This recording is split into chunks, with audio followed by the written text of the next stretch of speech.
सखी सहेली।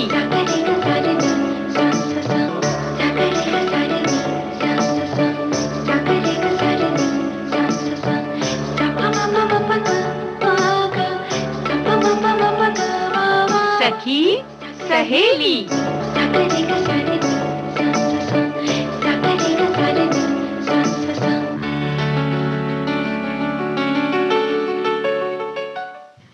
सुनने वाली सभी सखियों सहेलियों को दीपा माहेश्वरी और रेणु चतुर्वेदी का नमस्कार। रेणु जी कैसे हैं? बढ़िया। यहाँ पे भी मौसम कुछ ऐसा हो रहा है ना कि ठंडक बहुत ज्यादा बढ़ गई है और बहुत ज्यादा तो नहीं है, थोड़ी झिम बारिश सी हो रही है, रिमझिम सी, और बड़ा सुहावना सा मौसम है। ठंडक उतनी ज्यादा तो नहीं है क्योंकि हमने स्वेटर नहीं पहना है, तो जाहिर है ठंडक नहीं है। और ये बात तो है, थोड़ा सा तो मौसम बदला है। इस तरह का यहाँ पे देखने को कम मिलता है। हमारे यहाँ तो बारिश कभी भी हो जाती है। तो भाई सखियां इंतजार कर रही होंगी कि हम सखी सहेली कार्यक्रम लेकर हाजिर हो गए। तो आज राष्ट्रीय ऊर्जा संरक्षण दिवस है, तो इस पर हम चर्चा करेंगे जी। और बच्चों को बहुत ज्यादा जब सुविधाएं दे देते हैं तो क्या क्या हानियां हो सकती हैं या क्या हम उनके व्यवहार में बदलाव दे सकते हैं, उसके फायदे भी हो सकते हैं। इन दोनों पर हम चर्चा करेंगे। वहीं शादी के प्रमाण पत्र या पंजीकरण की क्या आवश्यकता है, इस पर भी बात करेंगे। और आपकी हथेलियां क्या कहती हैं, ये भी हम थोड़ा सा इस पर चर्चा करेंगे, क्योंकि अक्सर हमारे हाथ की जो हथेलियां हैं वो बहुत कुछ हमारे स्वास्थ्य का राज बताती हैं, है जी जी जी बिल्कुल। अब जैसे आज आपने बताया कि राष्ट्रीय ऊर्जा संरक्षण, नहीं बताया, सबको पता है, और हमारी सभी बहुत सारी सखियां और हमारे श्रोता इस बात को जानते हैं कि आज राष्ट्रीय ऊर्जा संरक्षण दिवस है। तो क्योंकि सभी मना रहे हैं, तो ऊर्जा यानी कि इसमें सिर्फ बहुत सारी चीजें आती हैं, चाहे हम बिजली की बात करें, लकड़ी की बात करें, या कोयले की बात करें, या गैस की बात करें जो हम घर में इस्तेमाल करते हैं, ये सारी ऊर्जा में आती हैं। पेट्रोल की बात करें या डीजल की बात करें, ये सारे एक ऊर्जा है जो हम बाकी संसाधनों में जिनका प्रयोग करते हैं प्रतिदिन के जी। और कहाँ नहीं है हमारे जीवन में बिल्कुल बिजली ऊर्जा की जो बात कर रहे हैं, हर जगह तो हमारी जिंदगी में ये शामिल हो चुका है, यानी कि शायद हमें एहसास भी नहीं होगा और हम बिजली का इस्तेमाल कर रहे हैं। बिल्कुल, बिजली नहीं, ऊर्जा सभी चीज है, ऊर्जा जी। ईंधन में हम चाहे उसको इस्तेमाल करें, चाहे हम गाड़ियां चलाते हैं, अलग अलग तरीके की ऊर्जा है, केवल बिजली ऊर्जा भी है। क्योंकि हम सुबह होते ही बिजली से शुरुआत करते हैं, इसलिए हमें बिल्कुल लगता है कि बस एक यही है जो ऊर्जा है जो हमारे साथ है। और देखिए ना, ये हमारे जीवन का, जैसे हम कह रहे थे कि बहुत प्रमुख हिस्सा तो बनी गई है। और हमारे जो प्राकृतिक संसाधन है, कोयला, पेट्रोल, डीजल, इन सब से बिजली बनती है। अब ये सब चीजें हैं तो सही, हमारे जो कहते हैं कि जो यानी कि हमारे जीवन का बिल्कुल हिस्सा तो है ही। पहले हम ये करते थे, लेकिन बिजली के साथ साथ जो है हम चूंकि हमारे 24 घंटे में हमारे साथ में है, तो हम उसका कब दुरुपयोग कर जाते हैं हमें पता ही नहीं चलता। जो ये बिजली की ऊर्जा की जो बात है, उस पर हम ज्यादा बचत इसलिए करते हैं चूंकि मानव निर्मित है, हम बनाते हैं इसको, उसमें बहुत फिर हम कहेंगे कि उसमें भी ऊर्जा लगती है, व्यक्ति की ऊर्जा लगती है, बाकी पैसे लगते हैं उसमें, और बाकी संसाधन लगते हैं।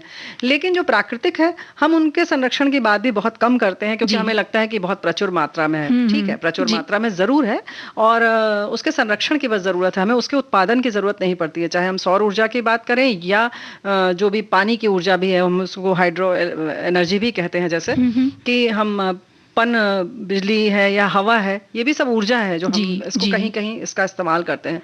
लेकिन चूंकि हमें इफरात मिली हुई है, लेकिन फिर भी चलिए हवा की तो हम बात नहीं करते हैं, नहीं खत्म होगी, लेकिन पानी है या सौर ऊर्जा भी चलिए इफरात है आपके पास। लेकिन हम पेट्रोल आदि जो मिलता है हमें, वो भी प्राकृतिक रूप से ही मिल रहा है, तो वो कभी ना कभी तो उसका भंडार समाप्त होगा। तो जरूरत इस बात की है कि हम जब भी उसका इस्तेमाल करें तो सोच समझ कर करें, है ना? यानी कि भविष्य के लिए भी ध्यान में रखिए कि भाई आज तो हम इसका बहुत ज्यादा इस्तेमाल कर रहे हैं, लेकिन ये खत्म भी हो सकता है, और आगे आने वाली पीढ़ियों के लिए हमें इसको बचाना है, और ये हमारी जिम्मेदारी भी है। तो सबसे पहले जो कि बिजली के उत्पादन में बहुत समय, पैसा, सब चीज खर्च होती है, तो उसके संरक्षण की जाहिर है कि हमें, क्योंकि हमारे हर पल हम उसी का इस्तेमाल करते हैं, तो हम कैसे कैसे इसे बचा सकते हैं, इस पर जरूर बात करनी चाहिए ना? और आज जैसे 2001 में रेणु जी, भारत में ऊर्जा दक्षता ब्यूरो, इन्होंने अधिनियम लागू किया था, और ये भारत सरकार का कानूनी संगठन है जो बिजली के उपयोग को कैसे कम करें उसके लिए नीतियां बनाता है, और किस तरह इसको अपनाएं और इसके लिए सुझाव भी वो देता है हाँ। कि इसकी बचत कैसे की जा सकती है, आगे आने वाली जैसे हम बात करते पीढ़ियों के लिए कैसे बचाए, और पैसों का भी जो है थोड़ा बच सके हर एक के पास, हर बिजली संगठन के बचेगी पास। तो यानी कि कहीं ना कहीं पैसा भी बचेगा ही बचेगा, चाहे वो देश का हो या हमारा स्वयं का हो। जी। बिजली की बचत होगी तो हर तरह से बचत ही बचत है, सीधे सीधे बिजली की भी बचत है और वहीं धन की भी बचत है।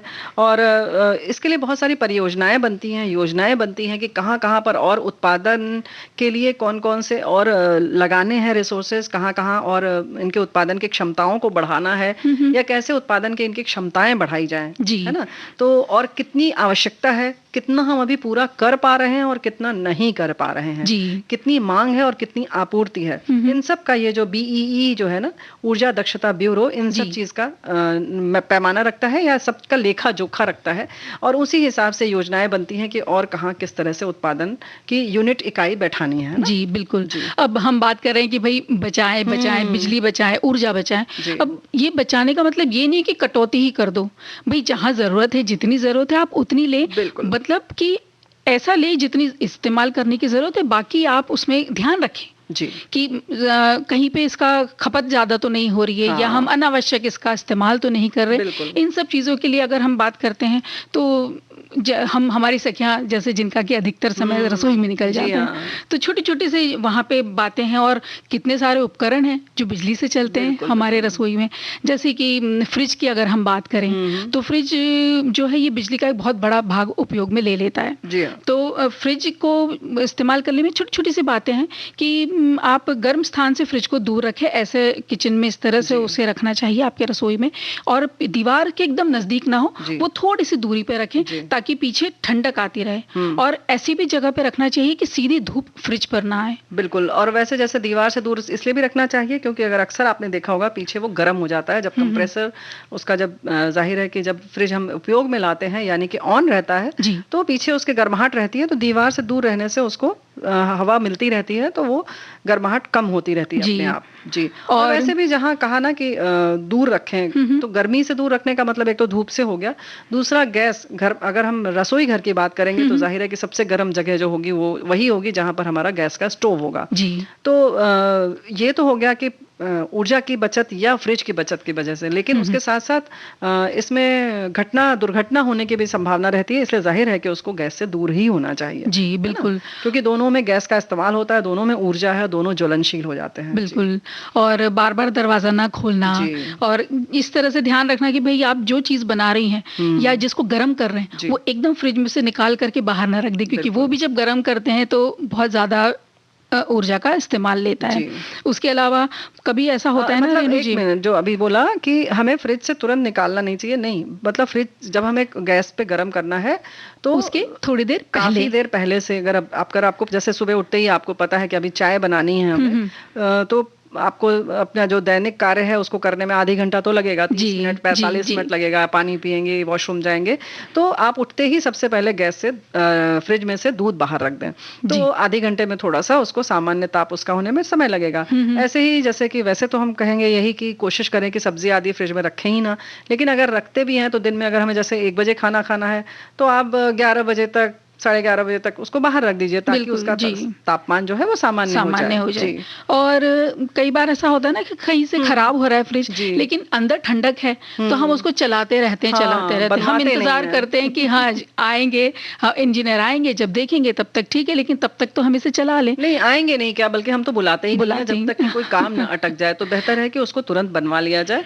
और इस तरीके के उपकरण की अगर हम बात करें तो बिजली का कोई भी उपकरण हो उसको तुरंत बनवा लेना चाहिए, चाहे वो हमारी मिक्सी हो, चाहे माइक्रोवेव ओवन हो, या घर में कोई भी वॉशिंग मशीन हो, क्योंकि अगर जो चीजें मशीन खराब होती है, या हीटर की हम बात करें, गीजर की बात करें, बहुत सारी चीजें हैं, आयरन की हम बात करें जो घर में हम प्रेस करते हैं कपड़ों पे, इन सब में अगर जब खराब होता है तो वो ज्यादा ऊर्जा लेता है, ज्यादा बिजली की एनर्जी खींचता है, तो उसकी बचत के लिए बेहतर है कि आप सारे उपकरणों को एकदम फिट रखिए। बिल्कुल।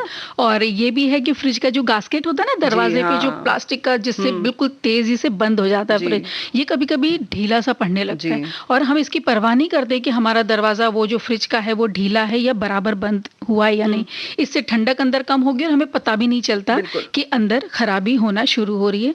और समय समय पे डिफ्रॉस्ट करना यानी कि उसे बंद करके पूरी तरह से सफाई करना भी बहुत ज़रूरी ज़रूरी है। है। बिल्कुल सही बात है। और ऐसे ही अक्सर हमें लगता है कि डबल डोर जो फ्रिज होता है जिसमें फ्रीज़र अलग होता है, हम अक्सर सोचते हैं कि बहुत महँगा है, लेकिन अगर वैसे देखें तो ज़ाहिर है चूँकि आपको अनावश्यक रूप से वो आप जहाँ पर बर्फ़ जमते हैं उसको खोलना नहीं पड़ता है, तो वो सुरक्षित रहता है और वो अनावश्यक रूप से हम उसको खोलकर बंद नहीं करते हैं बार-बार, तो वो जी, गरम जी। ठंडा नहीं होता है। तो अलग जहाँ फ्रिज में जब जमता है बर्फ़, वैसी वाली फ्रिज अगर लें तो ज़्यादा बेहतर है। जी। फिर भी अपनी आवश्यकता के अनुरूप ही लें, हुँ, हुँ। अनावश्यक रूप से उसमें बहुत पैसे खर्च करने या उसकी ज़रूरत नहीं है ना? बिल्कुल। जी। और इसी तरह से रेणु जी, अब एक और आ गया उपकरण, वॉशिंग मशीन। जी। वॉशिंग मशीन भी अक्सर अब घरों में है।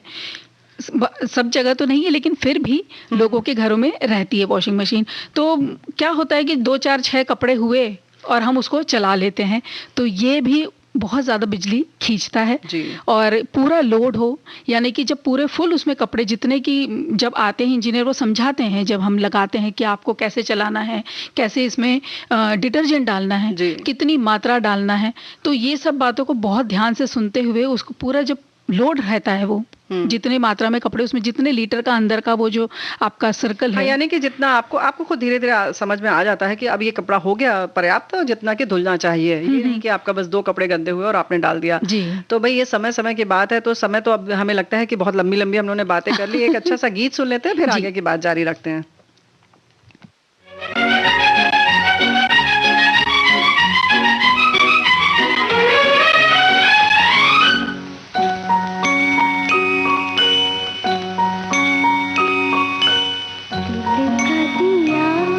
जला के गया ये कौन मेरी तन्हाई में, सोए लहू में जाग उठे होठों की शहनाई में, दिल का दिया जला के गया ये कौन मेरी तन्हाई में।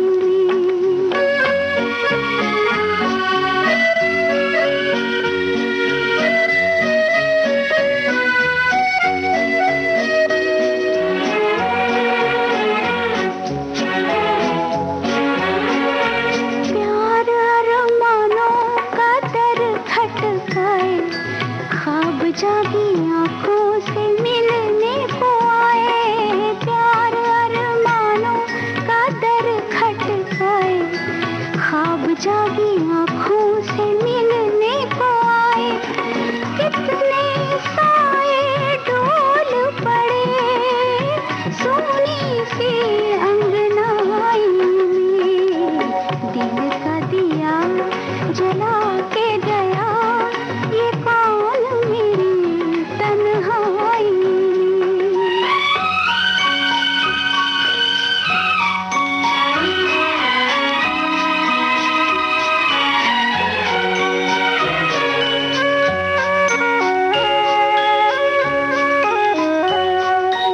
एक ही नजर में निखर गई मैं तो, आईना जो देखा संवर गई मैं तो, एक ही नजर में निखर गई मैं तो, आईना जो देखा संवर गई मैं तो, तन पे उजाला फैल गया पहली ही अंगड़ाई में, दिल का दिया जला के गया ये कौन मेरी तन्हाई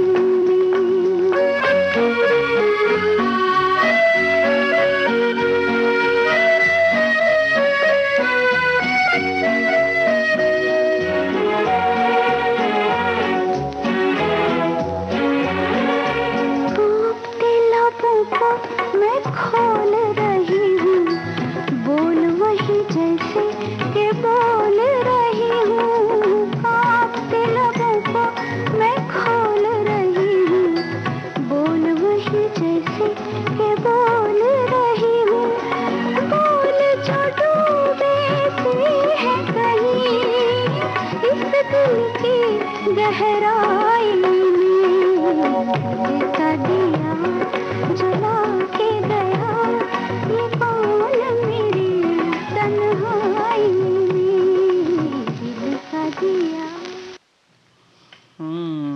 बहुत ही प्यारा गीत और बहुत सारी जो ज़रूरी बातें हैं ना घर के लिए बिल्कुल। कि हम लोग क्या बातें कर रहे थे कि फ्रिज है, ये है, वाटर हीटर है, इन सब चीज़ का बड़े ध्यान से अगर हम इस्तेमाल करेंगे तो बहुत सारी ऊर्जा की बचत हम बचत कर सकते हैं। जी। इसी तरह से जैसे माइक्रोवेव होता है ना रेणु जी, को उसमें खाना खोल कर रखना चाहिए। छोटी छोटी बातें हैं, जैसे जी। कि खाना जब भी उसमें गर्म करें तो खोल कर रखें, क्योंकि वो किनारी से बीच की तरफ पकता है, तो थोड़ा किनारे किनारे पे रखें तो वो जी। जल्दी गर्म हो जाता है। और यही इसी तरह वाटर हीटर का और वाटर हीटर का भी ध्यान रखना है कि उसमें इंसुलेटेड वायर जो है वो लगा रहे, ताकि उसमें जी। गर्म पानी अंदर गर्म रहे। जी। और वैसे ही एयर कंडीशन की बात है, अगर एसी है तो जब जरूरत है तभी चलाना है, बिल्कुल। जरूरत नहीं है तो ध्यान रख के उसे हाँ। बंद रखना है। वाटर हीटर भी ऐसे ही ज़रूरी है तो ही चलाएं, मतलब तभी गर्म पानी लें, अनावश्यक रूप से नहीं कि बस हमें ज़रूरत है नहीं है तो भी चूंकि लगा है तो लाओ थोड़ा गर्म पानी कर लेते हैं ना। जी। और इसके साथ साथ एक बात और है कि वाटर हीटर के लिए खास तौर से कहना चाहते हैं कि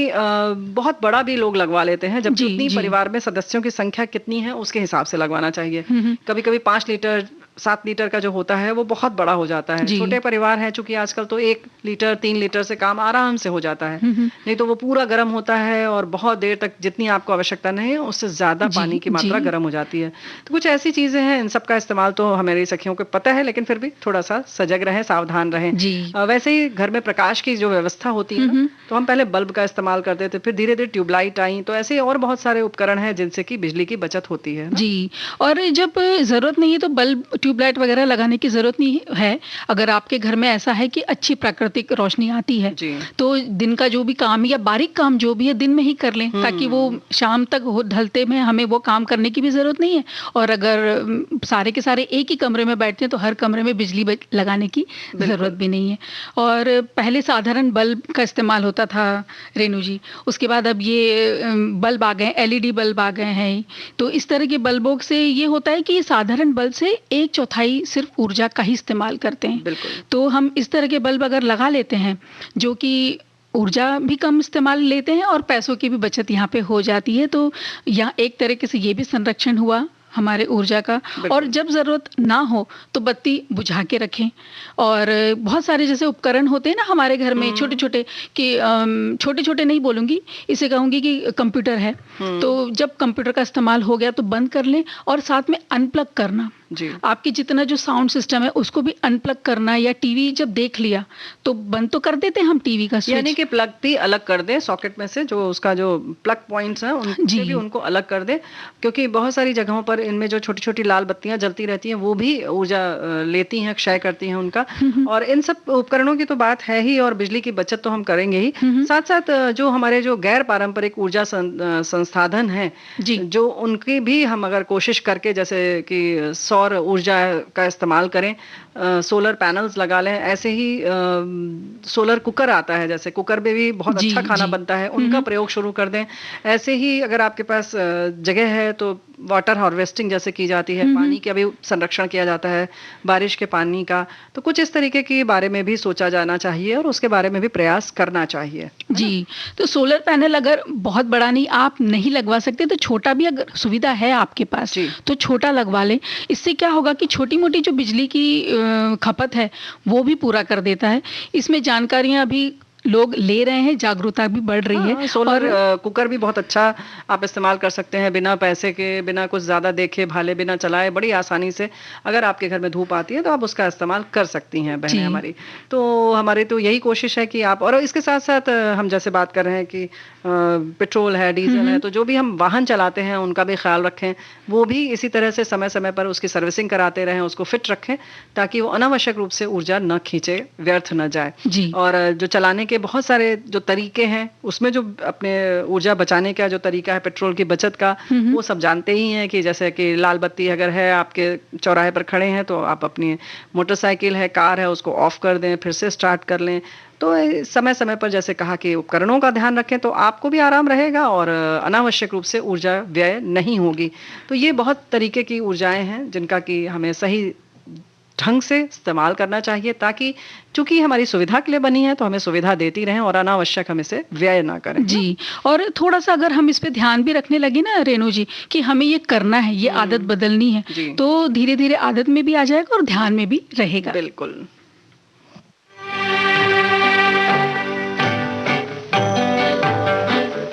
जगत भर की रोशनी के लिए, करोड़ों की जिंदगी के लिए, सूरज रे जलते रहना, सूरज रे जलते रहना।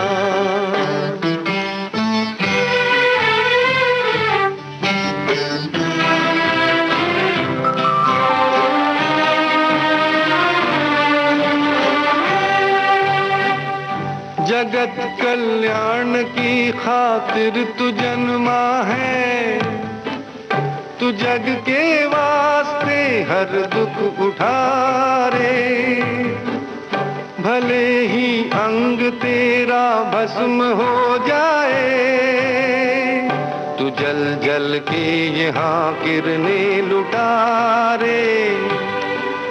लिखा है ये ही तेरे भाग में कि तेरा जीवन रहे आग में, सूरज रे जलते रहना, सूरज रे जलते रहना।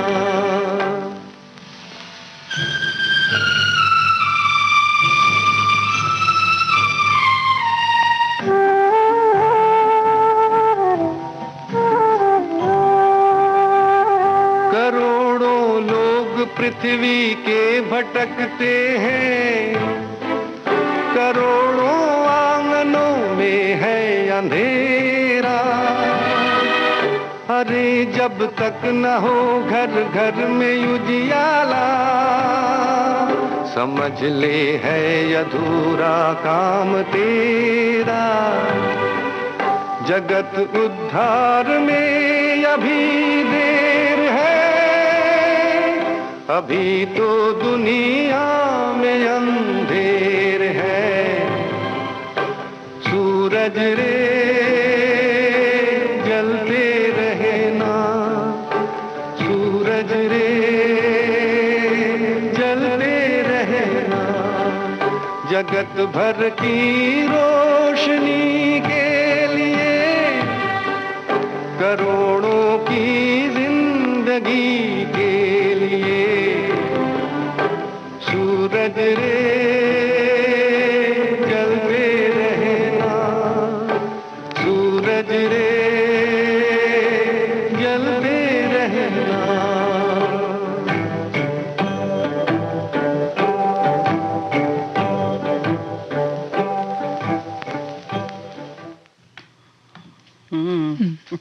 बहुत प्यारा गीत। सूरज जलता रहे तो ये सौर ऊर्जा जैसे हम बात कर रहे थे ये मिलती रहे और हम बचत भी करते रहें। जी हाँ, बिल्कुल। इसी तरह से रेणु जी, बात एक छोटी सी बात है। हम कहीं गए थे किसी के घर पे, तो वहाँ पे उनके घर पे मेहमान आए हुए थे। तो वहाँ तुम गई थी तो तुम भी तो मेहमान थी, नहीं थी? कोई नहीं, और मेहमान आए हुए थे? मैं उनकी रिश्तेदार थी। अच्छा। उनके घर पे मेहमान आए थे। ओके, अच्छा। तो तो अब मुझे लगा भाई हम तो रिश्तेदार भी होते हैं ना, तो मेहमान ही मानते हैं आजकल, तो है ना। अच्छा, फिर? तो वहाँ पे वो जो उनके पहचान के आए थे, तो एक घर पे आए थे। तो घर जैसे होता है ना, तो अंदर ड्रेसिंग रूम में ड्रेसिंग टेबल है, वहाँ पे उनकी बिटिया है, तो उसने कई सारे उसके जैसे लड़कियों को एक शौक रहता है ना, कई सारे तरह के लिपस्टिक थे, नेल पॉलिशेस थी उसकी, और आईब्रो पेंसिल्स और अलग अलग आई शेडोज वगैरह रखे हुए थे। तो अब वो शायद लगाती होगी, शौकीन होगी, तो सब सामान उसका ड्रेसिंग टेबल पे था। अब जो बच्चा साथ में आया था, इसने जिद कोई एक पेंसिल उठा ली और उसने बोला मुझे हाथ पे लगाना है। अब ये जिसकी बच्ची की पेंसिल है, वो तो आईब्रो जो उसके आई पेंसिल है, वो बोली ये तो मेरी महंगी वाली पेंसिल है, मैं इसे थोड़ी ना दूंगी। अब इस बच्चे की माँ कहती है कि नहीं तुम दे दो क्योंकि वो रोने लग जाएगा। तो बोली रोने लग जाएगा तो क्या मतलब है दीदी, ये तो मेरा बहुत महंगा वाला पेंसिल है, मैं कैसे दे सकती हूँ ये। लेकिन आखिरकार वो इतना रोया कि उस बच्चे के सामने ही बच्चे की माँ ने उसे मांगा और उस लड़के ने पूरा वो तोड़ दिया पेंसिल। वो जो हाथ घुमा करके ऊपर जैसे आता है ना उसमें काजल का हिस्सा, तो वो पूरा टूट गया क्योंकि उसने अपने हाथ में गूंथ दिया, वो टूट गया। वो बहुत नाजुक रहता है। तो ये भी रोने लगी और बच्चा तब माना जब उसने वो तोड़ दिया। तो ये व्यवहार देख करके थोड़ा सा अचंभा सा हुआ कि भाई माँ बाप अगर सामने ही बोलेंगे कि वो जिद कर रहा है दे दो, नहीं तो वो रोएगा। जी। तो ये बच्चे में आदत हो जाती है कि हाँ, मेरी मांग को भी पूरी कर ली जाएगी और जो मैं मांग रहा हूँ या मांग रही हूँ ये सही कर रहा हूँ। हाँ, सही कह रहा हूँ, या यूं कहें कि हम अपनी हरकतों से ऐसा करेंगे कि हमारी जो भी मांग है वो पूरी की ही जाएगी। यानी कि माता पिता हमारी इस हरकत से भय खाते हैं, जी। है ना, कि मैं रोने लगूंगा तो जाहिर है कि इनको यहाँ खराब लगेगा, तो हम ये करेंगे तो बस इसको हथियार की तरह इस्तेमाल कर सकते हैं। जी जी। अब पता नहीं चलता है हमें इसमें कि माँ बाप को भी पता शायद नहीं चलता है कि हम ही जिम्मेदार हो रहे हैं हमारे बच्चे के इस व्यवहार के लिए। वो तो है ही है, बच्चों के जो भी संस्कार होते हैं वो अच्छे हों या बुरे हों, या जो भी आदतें होती हैं उसके लिए माता पिता ही जिम्मेदार होते हैं। क्योंकि हम वैसे भी बराबर, ये तो बहुत कहना चाहिए कि ध्रुव सत्य है, जैसे कहते हैं कि माँ पहली शिक्षिका होती है, परिवार पाठशाला होता है बच्चों के लिए, और जीवन के जो ये सारे गुण हैं, अवगुण हैं, गुण हैं, जो भी हैं, वो सारी आदतें जो है बच्चा परिवार से ही सीखता है। जी, है ना, जो अलग अलग बच्चों में अंतर दिखता है वो परिवार की वजह से ही दिखता है कि उनको हम किस तरीके की सुविधाएं दे रहे हैं और उनकी कौन सी आदतें डाल रहे हैं। जी। और कभी कभी ऐसा होता है ना कि भाई बहुत वक्त के बाद बच्चा जन्मा है जी। तो वो बहुत प्यारा होता है। अब उसकी हर चीज के लिए सब बिल्कुल लगे रहते हैं उसके कि ये उसको ये उसने ये मांगा ये दे दो, उसने वो मांगा उसे वो दे दो। अब ये मांग में और इसकी इच्छा पूरी करने में कब वो जिद्दी हो जाता है, कब उस बच्चे में अहंकार आ जाता है, ये पता नहीं चलता। लेकिन यहाँ पे भले ही आपका बच्चा इकलौता है या बहुत वक्त के बाद आया है, हमें ये ध्यान रखना है कि उसे तो फिर आगे चल करके सबके बीच में जाना है। वो स्कूल में भी जाएगा, वो आगे पढ़ेगा भी और उसके दोस्त भी बनेंगे, तो वहाँ उसका ये इकलौता वाला व्यवहार नहीं चलने वाला है। तो इस बात का ध्यान हम सबको रखना चाहिए। सही बात है, बच्चे इकलौते हों या बहुत दिनों बाद आए हों या समय से आए हों, या कभी कभी ऐसा नहीं होता, जिन अभिभावक की या जिन हमारे लोगों की जिसकी भी आदत रहती है कि ना कहने की, हमने जैसे भी पहले कार्यक्रम में कहा भी था कि बच्चों को ना कहना आप सीखिए, या किसी और को भी ना कहना सीखिए, मना करना सीखिए। वो हम बच्चों के संग अक्सर नहीं करते हैं। बच्चे चाहे 2 हों, चाहे 3 हों, या 4 हों, या 1 हो, हम कोशिश करते हैं जैसी जैसी हमारी पास संपन्नता होती है, यानी कि पैसे जैसे होते हैं, उसी आधार पर हम उनकी इच्छाएं पूरी करते रहते हैं। और चूंकि हम कभी मना नहीं करते तो फिर बच्चों को लगता है कि हमें जो भी सुविधा हमें चाहिए, जो भी हम मांग रखेंगे वो पूरी होगी। छोटे होते हैं तो दूसरे ढंग की मांग होती है, थोड़े बड़े होते हैं तो अलग तरीके की मांगे होती हैं। जैसे थोड़े बड़े हुए तो साइकिल चाहिए, फिर उसके थोड़े बड़े हुए तो स्कूटी चाहिए, उसके बाद मोटरसाइकिल। इस तरह से हम चीजें देते जाते हैं। फिर जैसे तुमने कहा ना कि अहंकार आ जाता है, पहले तो जिद्दी होते हैं, फिर उसके बाद जब बना होता है तो फिर बिल्कुल जिसको कहते हैं ना कि घर को सर पे उठा लेते हैं। बिल्कुल हर तरीके की वो हरकत करते हैं जिससे कि माता पिता परेशान होकर देते हैं। अब ऐसे में क्या करना चाहिए कि जब आप बात कर रहे थे ना, बच्चे बहुत चिल्लाते हैं, बहुत रोते हैं और कई जगह माँ बाप भी फिर चिल्लाने लग जाते हैं। तो यहाँ पे हमें चाहिए कि हमें नहीं चिल्लाना है, हम शांत रह के हमारी बात पे डटे रहेंगे तो वो धीरे धीरे समझ जाएंगे कि ये मेरी ये बात मानी नहीं जाएगी और मुझे अब ये नहीं, मेरी इस बात को ये लोग सुनने वाले नहीं है। उसके बाद में ये भी है कि उसको साफ शब्दों में ये बताना बहुत जरूरी है कि ये तुम्हें मिलेगा या ये तुम्हें नहीं मिलेगा। और अगर तुम इस चीज को जो भी मांग कर रहा है बच्चा, मान लीजिए आइसक्रीम की ही मांग कर रहा है कि तुम्हें सर्दी है, तुम्हें नहीं मिलेगी और आज नहीं मिलेगी, जब तबीयत ठीक हो जाएगी तभी मिलेगी। तो अपनी इस बात पे फिर कायम रहना बहुत जरूरी रहता है। हम कायम नहीं रहते, हम उसकी वो इच्छा पूरी कर देते हैं तो जिद में उसको लगता है कि हाँ मैं बार बार बोलता रहूंगा तो मुझे ये दे ही दिया जाएगा। बिल्कुल, ये बात तो है। और अक्सर हमने मतलब सबके अपने अपने तरीके होते हैं। जैसे कि किसी एक व्यक्ति को हमने देखा कि मतलब बच्चे भी अलग अलग तरीके से जिद करते हैं। जैसे एक बच्चा हमेशा कहता है तुम तो कभी ये दिलाती ही नहीं हो, तुम तो हमें कभी बाहर ले ही नहीं जाती हो। तो फिर उसकी मम्मी कहती थी कि ठीक है, जब कभी ले ही नहीं जाते तो नहीं ले जाएंगे। अब वो बच्चा एकदम हतप्रभ हो जाता है कि ये तो हमने गलत जवाब दे दिया माँ को, है ना। उन्होंने कहा ठीक है, जब हम दिलाते ही नहीं है, तुमने कह दिया है तो फिर नहीं दिलाते हैं तो नहीं दिलाएंगे, क्योंकि अभी दिला देंगे तो मेरी बात गलत हो जाएगी। अब ऐसे में बच्चा ऐसे हो जाता है कि मैंने कुछ गलत बोल दिया तो वो समझ जाता है कि हाँ ये नहीं कह सकते, क्योंकि ये गलत बातें होती हैं। बच्चों की 100 में से कम 5 भी अगर हमने मांग पूरी की है तो बच्चे ये नहीं कह सकते कि हमारी मांग तुम सुनती ही नहीं हो। अच्छा, बिना प्यार किए, बिना कुछ दिए तुम बड़े कैसे हो गए? तो ये तो उनके समझ में नहीं आता है, छोटे होते हैं। ऐसे ही जैसे कि एक अपने हमने मित्र को देखा, उनका बच्चा जैसे एक बार उन्होंने कह दिया, वो थोड़े बड़े बच्चे थे, उन्होंने बोला हम अपनी सहेली की शादी में रात में रुकेंगे। तो उनके पिताजी ने कहा कि नहीं, रात में नहीं रुकना है, आप 11 बजे 12 बजे जब भी संपन्न हो जाए कार्य आप वापस घर आएंगी। अब वो बिटिया मान नहीं रही थी, तो दोबारा पूछा उसने तिबारा, तो फिर उनके पिताजी ने बोला कि अगर तुमको हाँ करवाना है तो बार बार पूछो। जी। तो मतलब उन्होंने सिर्फ एक वाक्य में ये कह दिया कि अब मैं दोबारा हाँ नहीं करने वाला हूँ। तो तुम बार बार सिर्फ इसलिए पूछ रही हो, हाँ करना है तो तुम समझ जाओ कि अब मैं नहीं हाँ करने वाला हूँ। जी। तो उसके बाद फिर जैसे वो कहते हैं ना कि एक बड़ा सा पूर्ण विराम लग जाता है, बड़ा सा एक बैरिकेटिंग सी हो जाती है कि अब इसके आगे आप नहीं बढ़ सकते। तो ये बच्चों को मालूम होना चाहिए कि अगर एक बार हमारे अभिभावक ने मना कर दिया तो वो नहीं संभव है, आप चाहे जैसे समझाएं। वैसे ही एक माता अगर मान गई तो पिता कभी कभी कहते हैं अरे कोई बात नहीं। अगर पिता ने मना कर दिया तो माँ कहती है नहीं नहीं आप गलत कर रहे हैं, दे दीजिए।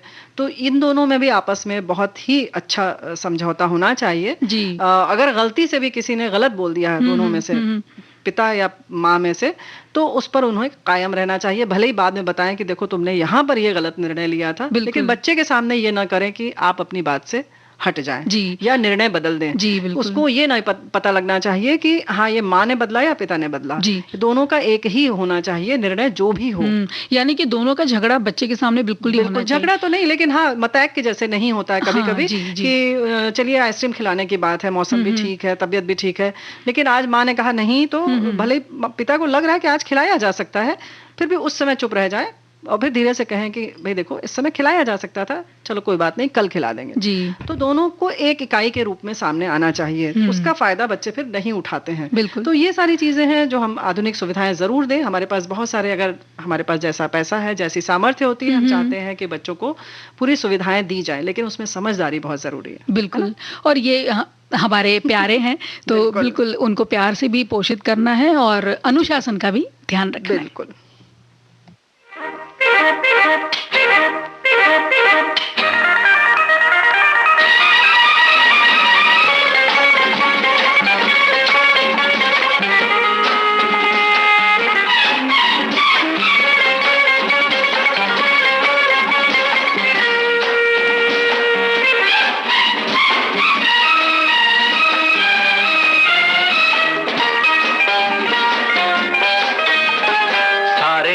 सारे गामा को लेकर गाते चले,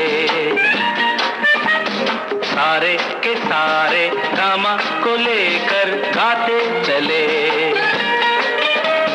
पापा नहीं है धानी सी दीदी, दीदी के साथ है सारे, सारे के सारे गामा को लेकर गाते चले। ए संजू, ए बिज्जू, ए मुन्नी, तुम भी गाओ। ला ला ला ला ला ला ला ला ला ला ला ला। ऐसे नहीं, बोलो में गाओ। सारे के सारे गामा को लेकर गाते चले, पापा नहीं है दादी सी दीदी, दीदी के साथ है सारे, सारे के सारे गामा को लेकर गाते चले।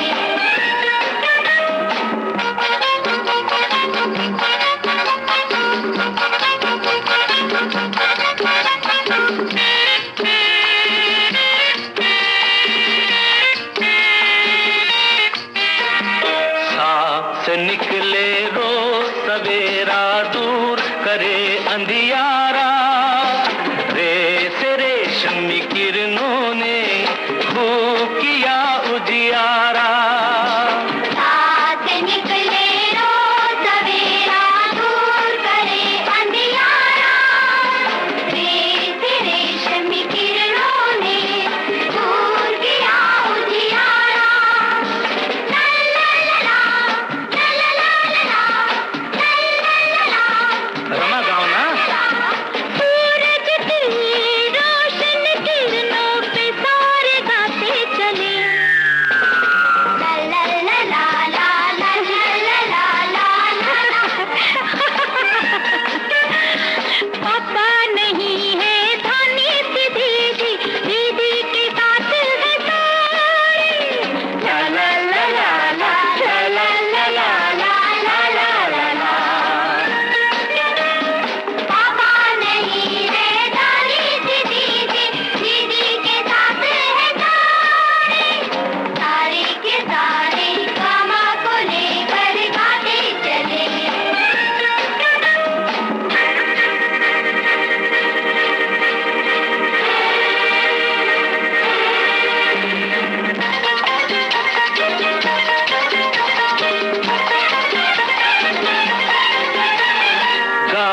से गुनगुन गा गा गा, माँ से मध्यम मा मा मा, पा से एक पुजारी।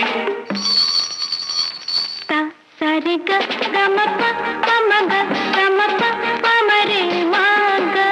हाँ, सा सा रे ग ग म प म रे ग सा। गा से गुनगुन करता है, घूमे क्यारी क्यारी, माँ से मीठे बोलों में, पासे एक पुजारी। गा से गुनगुन करता है, घूमे क्यारी क्यारी, माँ से मीठे बोलों में, पास एक पुजारी।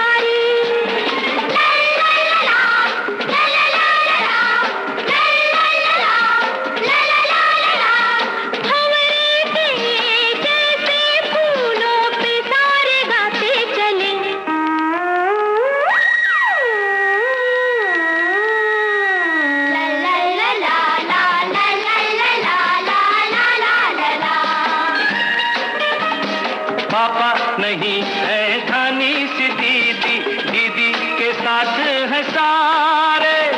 ला ला ला ला ला ला ला ला ला ला ला ला।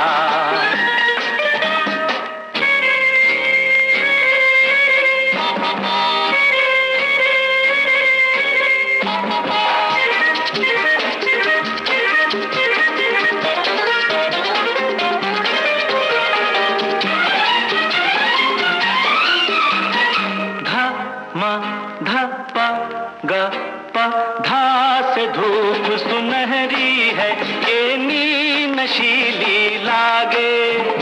धा से धूप सुनहरी है, ये नी नशीली लागे। सरगम हो गई पूरी, अब क्या होगा आगे। अरे सरगम हो गई पूरी, अब क्या होगा आगे। हाँ, सा सा रे ग ग म प प म ग म प ध ध प म प ध नि सा पा। सा सा रे ग ग म प प म ग म प ध ध प म प ध नि सा पा सा। सरगम के साथ ही सरगम की धुन पे गाते चले। सरगम के साथ ही सरगम की धुन पर गाते चले। पापा नहीं है धानी सी दीदी, दीदी के साथ है सारे। सारे के सारे गामा को लेकर गाते चले। गाते चले। सारे के सारे गामा को लेकर गाते चले। भाई बच्चे तो हमेशा खुश रहते हैं, लेकिन अगर उनकी परवरिश अच्छी होती है तो ताउम्र वो यूं ही हंसी खुशी अपनी जीवन गुजार लेते हैं ना। बड़े होते हैं तो फिर विवाह भी होता है। और फिर बिल्कुल, या यूं कहें कि जब विवाह होता है तो बच्चे होते हैं। दोनों एक दूसरे का ये साइकिल है, ये नहीं पता जी है ना। तो अब बिल्कुल शादी तो होती ही है, और शादी में भी खूब धूम धड़ाका होता है, सब कुछ होता है और बहुत सारे रीति रिवाज होते हैं जी। और यूं कहें कि पहले तो 3-4 दिन बहुत लंबा होता था, आज भी कुछ कुछ ऐसा ही हो गया है कि बहुत सारी चीजें हम लोगों ने और फिर बढ़ा ले हैं रस्में, जी, और बढ़ रही हैं। फंक्शन मनाने के एक तरह से ना हम लोगों ने तरीके ढूंढ ली। जी साथ में शायद ज्यादा रहने के। जी हाँ बिल्कुल। तो ये बात ये है रेणु जी की शादी है जब समाज के सामने होती है जी। तो ये एक सामाजिक मान्यता मिल जाती है उसको कि हाँ भाई शादी होगी। बिल्कुल। लेकिन एक चीज जो कि थोड़ी शायद अनदेखी है, ये साथ में जब शादी होती है तो साथ साथ में इसका पंजीकरण कराना आजकल बहुत जरूरी हो गया है। बिल्कुल सही बात है। और पहले ऐसा नहीं होता था, और ये कुछ कुछ ऐसे बस क्योंकि वो जमाना और था, पंचों की राय मानी जाती थी।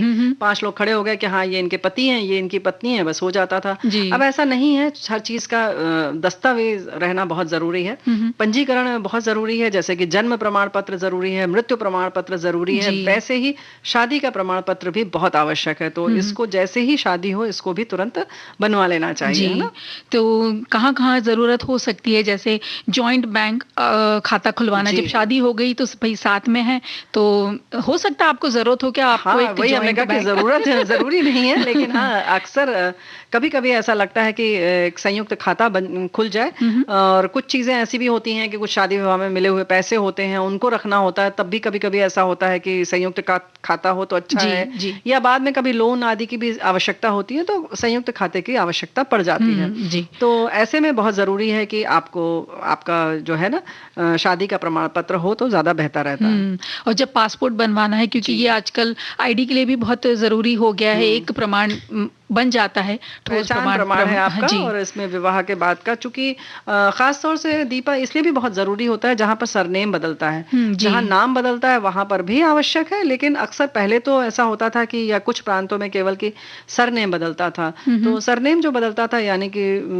जैसे कि कुछ भी हो सकता है, माहेश्वरी है तो अग्रवाल हो गए, या गुप्ता से फिर शर्मा हो गए, कुछ जी, ऐसा अगर जी, परिवर्तन जी। हो रहा है तो उसका प्रमाण क्या? अचानक आदमी कहेगा कि भाई अभी आप फलां लिख रहे थे और आप ये लिखने लगी, तो उसके लिए बहुत आवश्यक है कि चूंकि पंजीकरण है, प्रमाण पत्र है आपके पास, तो आप कह सकते हैं कि विवाह के बाद मेरा ये से ये नाम हो गया। जी। और आगे चल के अगर आपको कहीं बीमा लेना हो, जी।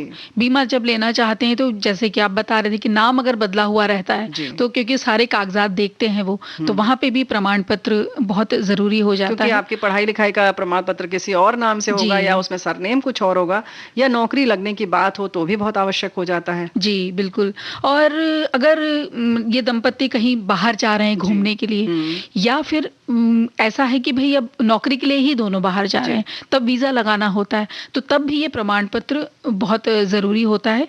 तो इसलिए ये इसका आवेदन शादी के बाद ही कर दे, तो आपको कई सारी इन सारी सब चीज़ों में बहुत ज़्यादा इसका मदद मिल सकती है। मिलती ही है, मतलब मिल नहीं सकती, बल्कि ये केवल मदद के लिए नहीं है, ये अब तो आवश्यक हो चुका है जी। प्रमाण के लिए। और वैसे भी घर आदि आपको किराए पर लेना हो, खरीदना हो, कुछ भी खरीद फरोख्त करनी हो, इन सब चीज के लिए आपका ये जरूरी है प्रमाणित करना कि ये आपके पति है या ये आपकी पत्नी है। जी। है ना? और कई प्रांत ऐसे रहते हैं रेणु जी, जी। कि जहाँ पे नाम भी बदल दिए जाते हैं, उपनाम के साथ नाम भी बदलते हैं। तो अगर ऐसे में लड़की नहीं चाहती कि मेरा नाम बदले, तो यहाँ पे भी वो अपना जो पूरा कानूनी अधिकार है उसका पूरा अगर लाभ लेना चाहती है, तो यहाँ पे ये प्रमाण पत्र बहुत उसके काम आता है। बिल्कुल। और कभी ईश्वर न करे अगर ऐसा हो जाए कि कहीं धोखेबाजी हो गई शादी में। नहीं नहीं, इसमें ईश्वर करेगा नहीं, धोखेबाजी जैसी चीज से बचने के लिए भी प्रमाण पत्र बहुत जरूरी है। यानी कि अक्सर जब आपका पंजीकरण नहीं होता है विवाह का, तो ऐसे में चाहे वो स्त्री हो चाहे पुरुष हो, उसका फायदा उठाते हुए विवाहेतर संबंध स्थापित कर सकते हैं, या कभी कभी तो विवाह भी कर लेते हैं। और चूंकि आपके अगर पहले से बच्चे हैं तो उनका कोई भी ऐसा संरक्षक नहीं होता है, या आप उसको प्रमाणित नहीं कर सकते जब तक कि डीएनए टेस्ट ना हो। तो इस तरीके की चीजें जो बहुत आगे तक की बातें हैं, तो उससे बेहतर है कि आपके पास प्रमाण पत्र होना ही चाहिए। जी। है ना? यानी किसी भी सुरक्षित हो जाती है जी। ये संबंध आपके और पूरा रिश्ता। बिल्कुल। तो ये कैसे कैसे बन सकता है कि क्योंकि आजकल तो कोविड चल रहा है ना रेणु जी, तो अभी तो ऑनलाइन सुविधा दी हुई है कि पंजीकरण आप ऑनलाइन करवा सकते हैं। तो फॉर्म के साथ ये सारे जरूरी दस्तावेज है वो आपको अपलोड करने होते हैं। लेकिन जो ऐसे क्षेत्र हैं जहां पर ऑनलाइन की अभी सुविधाएं नहीं है, तो वहां पंजीकरण के लिए नव दंपति को ग्राम अधिकारी के ऑफिस में जाना होगा, उस कार्यालय में जाना होगा, और उनसे संपर्क करके आप सारे दस्तावेज वहां जमा करा दीजिए। अब अगर आप ऑनलाइन करवा रहे हैं या प्रत्यक्ष रूप में करा रहे हैं, दोनों ही सूरतों में दोनों को, लड़के को और वधू जो यानी वर और वधू दोनों को अपने अलग अलग फोटो देने होंगे, फिर उस पासपोर्ट साइज वाले फोटो देने होंगे, और विवाह की आपकी जो तस्वीर है वो देनी है। फिर दोनों के पहचान प्रमाण पत्र होंगे। हाँ, वो जो सत्यापित करते हैं। और जन्म दिनांक हो गया, जैसे कि आपके आधार कार्ड या ड्राइविंग लाइसेंस। आधार में लगभग सभी चीजें रहती हैं, चाहे आपकी फोटो पहचान हो, चाहे आपका जन्म प्रमाण पत्र हो, वो सब उसमें रहता है, जन्म तिथि रहती है। तो इस तरह से आपका सब पता चल जाता है। या आपका जो चुनाव का जो पहचान पत्र है वो भी आपके काम आती है। बहुत सारी जगह है, आपके बिजली के बिल या जो भी चीज आपके पास है, अभी बहुत सारे लोगों को लगभग सब कुछ पता है कि क्या क्या चीजें हमारे पहचान पत्र हैं और कैसे इस्तेमाल होते हैं, तो उसको वो आप रखते हैं। और फिर जब आपको करना है तो वो सारी चीजें बताते हैं। ऑनलाइन केवल कोविड में नहीं बल्कि वैसे भी सामान्य तौर पर भी शहरों में अब ऑनलाइन पंजीकरण की सुविधा है। दिन लगता जरूर है, लेकिन आप इसको जरूर करवाएं, ये बहुत आवश्यक है। और इसके साथ साथ एक चीज और है, अगर हम कहें कि पैतृक संपत्ति में अगर अधिकार की बात बात आती है तो भी इसकी तभी आपके पास आपको मिलता है अपने ससुराल का, चाहे वो लड़का हो या लड़की, जब आपके पास इसका प्रमाण पत्र होगा कि आपने विवाह किया था। जी। तो थोड़ी सी लालच दे सकते हैं कि हम आपको संपत्ति कहीं ना कहीं अगर आपको मिलती है तो जब तक कि आपका पंजीकरण है तभी आप उसके हकदार होते हैं या होती हैं। यानी कि ये उतना ही जरूरी है जैसे आप शादी की सारी रस्में निभाते हैं वैसे ही ये पंजीकरण करना है। बिल्कुल उसी तरह से जन्म प्रमाण पत्र हो या मृत्यु प्रमाण पत्र ये भी उतना ही आवश्यक है। तो ये भी जो भी हमारे सरकार प्रशासन जो भी नियम बनाती है उसका पालन हम सबका धर्म भी है, कर्तव्य भी है और कर्म भी है ना जी।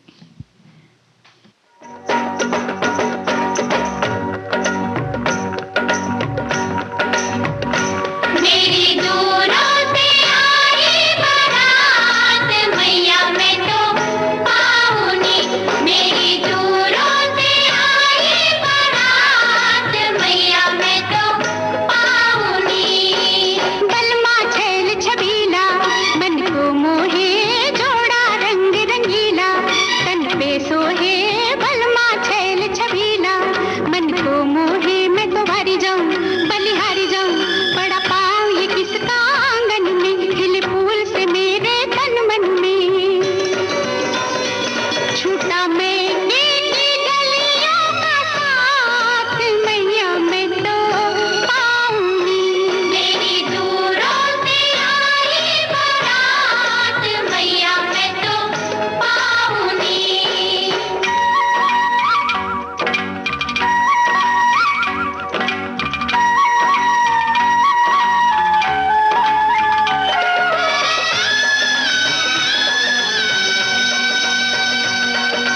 ले गए दिल को लूट के तेरे बोल रसीले, घायल कर गए हाँ घायल कर गए जान को तेरे नैन कटीले।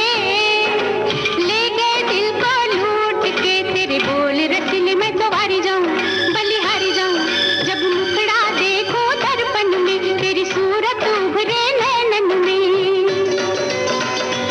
भली लागे ना नहर की बात मैया मैं तो पाऊंगी, मेरी दूरों से आई बारात मैया मैं तो पाऊंगी।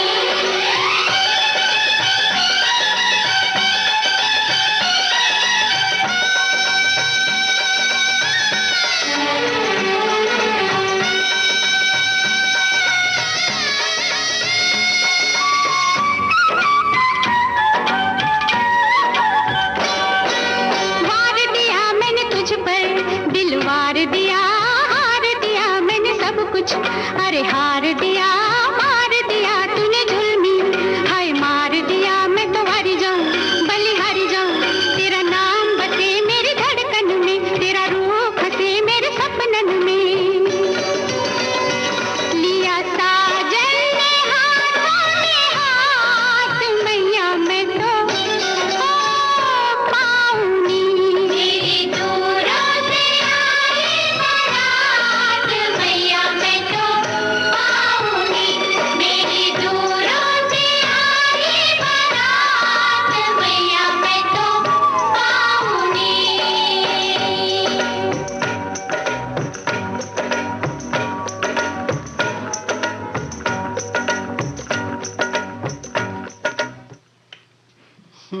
भाई बारात जब आने वाली होती है तो सभी इंतजार करते हैं क्या ढोलक बजती है।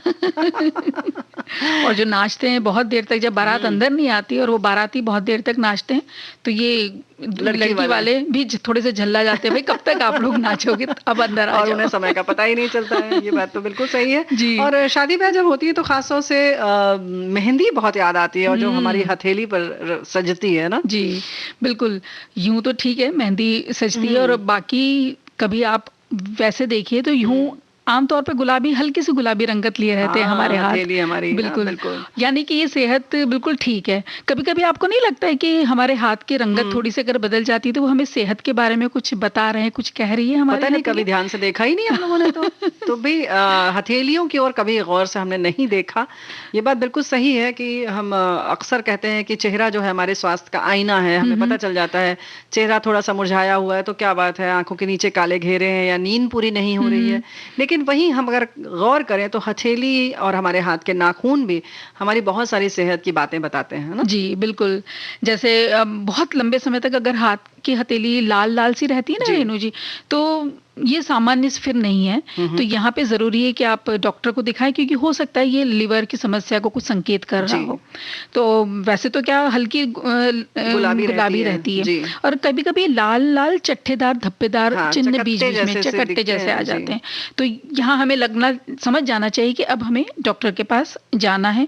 हो सकता है ये हार्मोन का कुछ असंतुलन हो इसमें, या फिर कभी कभी गर्भवती स्त्रियों में ये नॉर्मल कहती है डॉक्टर कि ये नॉर्मल है, आप लोगों का ऐसा हाँ, हो सकता है, क्योंकि जो रक्त का प्रवाह है वो कम ज्यादा होता ज्यादा, है। जी। ऐसे में जो हमारी बहनें जो गर्भवती होती हैं उनमें ये सामान्य सी बात है। तो उस समय तो बहुत सारी परिवर्तन होते हैं, चाहे जी। वो हम हार्मोन्स की बात करें या शरीर में और भी बहुत सारे परिवर्तन होते हैं, तो मन स्थिति भी थोड़ी अलग रहती है और कहीं ना कहीं कम ज्यादा स्वास्थ्य की स्थिति रहती है। जी। लेकिन सामान्य तौर पर जैसा तुम कह रही हो वो बात बिल्कुल सही है कि अगर ज्यादा लाल चकत्ते दिख रहे हैं, कोई सामान्य सा रंग नहीं दिख रहा है, हल्का गुलाबीपन जो सामान्य तौर पर होता है सामान्य दिनों में, वो एकदम समान सा रहता है, एक सा रहता है जी। पूरे हाथ में। लेकिन अगर चकत्ते जैसा है तो डॉक्टर को दिखा लेना चाहिए। बिल्कुल। जी। और कभी कभी पीले दिखते हैं किसी जी किसी की हाँ। हथेली, तो वो भी बिल्कुल ठीक नहीं है। यहाँ पे भी जरूरी है कि भाई हो सकता है लीवर में इन्फेक्शन हो, जी। या पीलिया में भी पहले हाँ। आते हैं ना, हथेली, नाखून, बिल्कुल। आपकी आंखें, ये सब जी। पीली हो जाती, तो हम घर में समझ जाते हैं जी। कि इसको तुरंत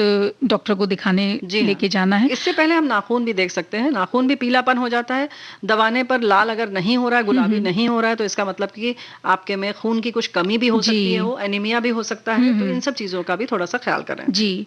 और बहुत थकान अगर रहती है या कमजोरी महसूस करते हैं, तो या पाचन शक्ति आपकी कमजोर है, तब भी हल्का पीलापन आपके हाथों में आ सकता है। तो ऐसे में भी आप बिल्कुल जाइए, डॉक्टर को तुरंत दिखाइए कि क्या कारण है, हमारे ये हाथ क्यों हल्की गुलाबी रंगत लिए हुए नहीं है। जी। और कभी कभी किसी किसी को पसीना बहुत आता है। हाँ, केनू जी, बिल्कुल। हाथ वो आप देखिएगा हाथ कि की पोस्टर हथेली में भी आता है, पैर के तलवों में भी बहुत ज्यादा आता जी है। बिल्कुल। तो ये कहते हैं कि अगर आपका थायराइड बहुत ज्यादा काम कर रहा है, वो नॉर्मल से ज्यादा, सामान्य से अधिक जब काम करने लगता है, तो कहते हैं कि आपके पसीना बहुत आपको आएगा, या तनाव बहुत आप में है, या अवसाद जैसी किसी बीमारी से समस्या अगर आपको से है तो। जूझ रहे हैं, तब भी ये हो सकता है। तो यहाँ पे भी हमें तुरंत चिकित्सक को दिखाना चाहिए। यानी कि हाथ पैर के तलवे, अगर आपके हथेली और तलवा अगर बहुत गर्म हो रहा है या जैसे पसीना ज्यादा आ रहा है, तो दिखा ले। ये ना सोचे कि हमें तो आता ही है, ऐसा सोच कर छोड़े ना। बल्कि और कभी कभी जो हथेलियां हैं बहुत जलती रहती हैं, बहुत गर्म रहती हैं, एकदम लगता है कि जल रही हैं अंदर से। तो इसमें भी सामान्य स्थिति नहीं है, इसको दिखा लें। और वही नाखून जो है वो बहुत जल्दी टूटता है, उसमें धारी धारी सी रहती है, तो कहीं ना कहीं कैल्शियम की कमी है, विटामिन ई की कमी हो सकती है। तो उसको भी आप चिकित्सक को जरूर दिखाएं और अपने खान पान का ख्याल रखें। बिल्कुल। कभी कभी हाथ कपाने लगते हैं, तो इसके लिए भी ज्यादा कुछ सोच विचार किए बगैर आपको तुरंत डॉक्टर को दिखाना ही चाहिए। क्योंकि हाथ कांपना शुरू होते हैं तो यानी कहीं ना कहीं आप में कुछ मिनरल्स या विटामिन की कमी है। वैसे तो कहते हैं B12 कम होता है, तो हमारा जो तंत्रिका तंत्र है वो कहीं ना कहीं प्रभावित होता है और हाथ पैर कांपने लगते हैं। तो ये सारी चीजें तो हैं, लेकिन इसको ऐसा ना समझे, चिकित्सक को दिखाएं। लेकिन सामान्य तौर पर हम यही कहेंगे कि आजकल का मौसम बहुत अच्छा है, बहुत हरी पत्तेदार सब्जियां आ रही हैं। बिल्कुल जी। गाजर है, टमाटर है, मूली है, ये सब सलाद अच्छे आ रहे हैं, सलाद की पत्ती आ रही है, ताजी हरी पत्तियां हैं, इन सब का सेवन करें। पालक है, बथुआ है, मेथी है, ये सब हमारी सेहत के कहना चाहिए खजाने हैं जी। तो इनको खूब अच्छे से खाएं, भरपूर खाएं। और यही मौसम है, 2-3 महीने खूब जम के अपनी सेहत बना लें, है ना। और फिर देखिए कैसे गुलाबी रंगत हथेली में वापस आ जाती। बिल्कुल।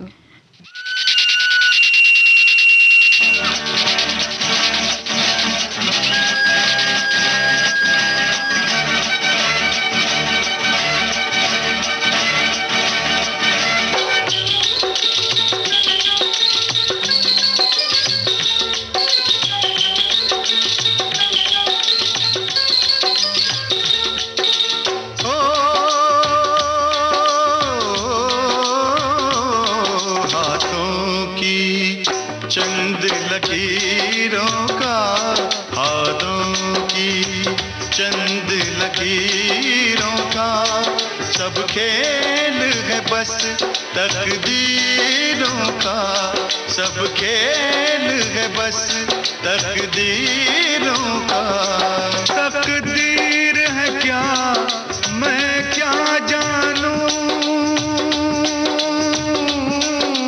आहा आहा तकदीर है क्या मैं क्या जानूं, तकदीर है क्या मैं क्या जानूं, मैं आशिक हूँ तदबीरों का, मैं आशिक हूँ तदबीरों का।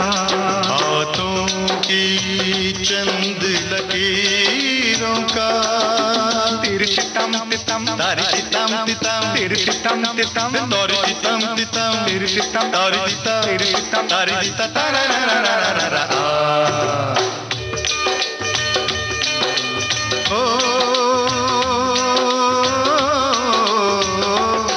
अपनी तकदीर से कौन लड़े, पनघट पे प्यासे लोग खड़े, अपनी तकदीर से कौन लड़े, पनघट पे प्यासे लोग खड़े। ओ मुझको करने हैं काम बड़े, ओ यारा काम बड़े, ओ लाले काम बड़े, है शौक तुझे तकरीरों का, है शौक तुझे तकरीरों का, मैं आशिक हूँ तदबीरों का। हाथों की चंद लकीरों का।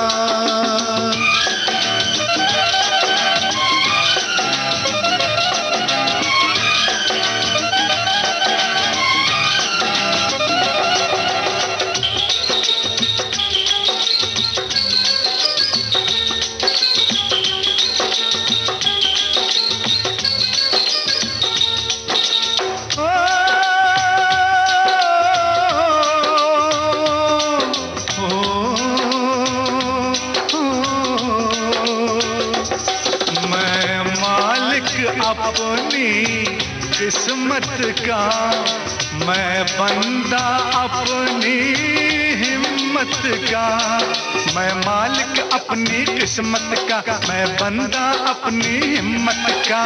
ओ देखेंगे तमाशा दौलत का यारा, दौलत का ओ यारा दौलत का। हम भेस बदल के फकीरों का, हम भेस बदल के फकीरों का, देखेंगे खेल तकदीरों का। तकदीर है क्या मैं क्या जानूं, तकदीर है क्या मैं क्या जानूं, मैं आशिक हूँ तदबीरों का। हाथों की चंद लकीरों का, लररम तम तम लररम तम तम लरररररररा, लररम तम तम लररम तम तम लररररररा, लररम तम तम लररम तम तम लररररररा। भाई ये बात तो है कि जो है ना हमारा हाथ है हमारे कर्म करने के लिए बना हुआ है। बिल्कुल। तो अपने कर्म पर भरोसा करें, और तकदीर तो उनकी भी होती है जिनके हाथ नहीं होते, तो लकीरों पर भरोसा ना करें। ये बात तो बिल्कुल सही है, और हम यही चाहते हैं कि हमारी सखियां खुश रहें और सेहतमंद रहें। बिल्कुल। और आज तो देखिए बिल्कुल वक्त हो चला है कि हम विदा लें उनसे। जी, तो इसी के साथ हम सखियों से लेते हैं विदा। तो स्वीकार कीजिए रेणु चतुर्वेदी और दीपा माहेश्वरी का नमस्कार।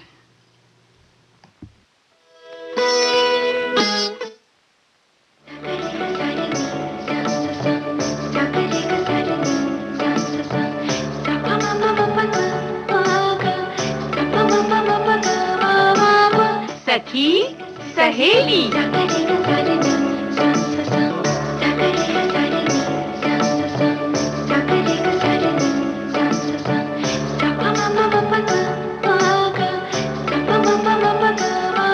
सखी सहेली।